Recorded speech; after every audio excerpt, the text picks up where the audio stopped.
जंग का 7वां दिन है और आज खतरा है क्योंकि हमास का ऐलान है आज हमला हम कर सकते हैं। यरूशलेम में आतंकी घुसने का दावा किया है और तकरीबन 1200 यानी 1200 आतंकवादियों की मौजूदगी का दावा किया है हमास ने। और इजराइल पूरे अलर्ट मोड पर है, सुरक्षा कड़ी की गई है और वैसे भी रिजर्व जो सैनिकों की संख्या वो 3 लाख है, वो आदेश का इंतजार कर रहे हैं। लेकिन उम्मीद की जा रही है, ऐसा अंदेशा है कि यह जंग बहुत लंबा खिंच सकता है। अगर यह ऐसा होता है तो कौन कौन से देश उतर सकते हैं? लेबनान, मिस्र, ईरान, सीरिया, कतर और ये कहां किसका साथ निभाएंगे?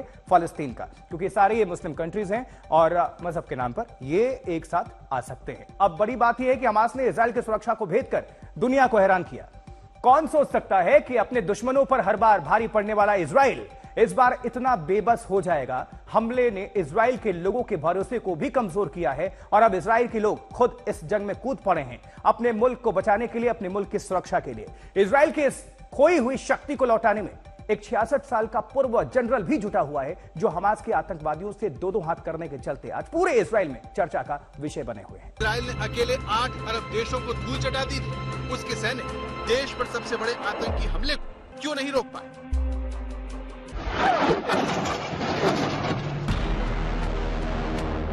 7 अक्टूबर 2023 वो तारीख जिस दिन दुनिया छोड़िए इजराइल के लोगों का भरोसा अपनी ही सुरक्षा तैयारियों पर से हिल गया। ऐसे ढेरों सवाल इजराइल के इस रिटायर्ड जनरल की बहादुरी सुनकर आपके मन को पहले से ज्यादा भर देंगे, जिन्होंने 66 साल की उम्र में आतंकवादियों से भिड़कर दुनिया को बता दिया कि क्यों इजराइल हमेशा अपने दुश्मनों पर भारी पड़ता रहा है।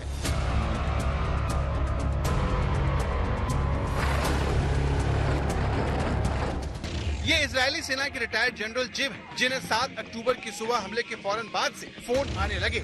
उस वक्त ये रिटायर्ड जनरल अपनी बाइक पर सवार थे। जिव ने बताया कि दूर दूर तक हमास के लड़ाके ही दिख रहे थे। वो सैकड़ों की तादाद में मशीन गन से गोलियां बरसा रहे थे, ग्रेनेड फेंक रहे थे। आतंकवादियों ने उन पर भी हमला किया। जिव ने बताया कि जब वो गाजा बॉर्डर के पास पहुंचे तो उन्हें कुछ सैनिक दिखाई दिए। इनकी संख्या बेहद ही कम थी। वो टुकड़ों में आतंकवादियों से लड़ रहे थे, इसीलिए जिव उन्हें साथ मिलकर हमले की रणनीति बनाने में मदद की। दुनिया इजराइल को उसकी वीरता के लिए जानती है। जिस तरह इजराइल ने 1973 में अरब देशों को अकेले हराया, वैसी मिसाल बहुत कम देखने को मिलती है।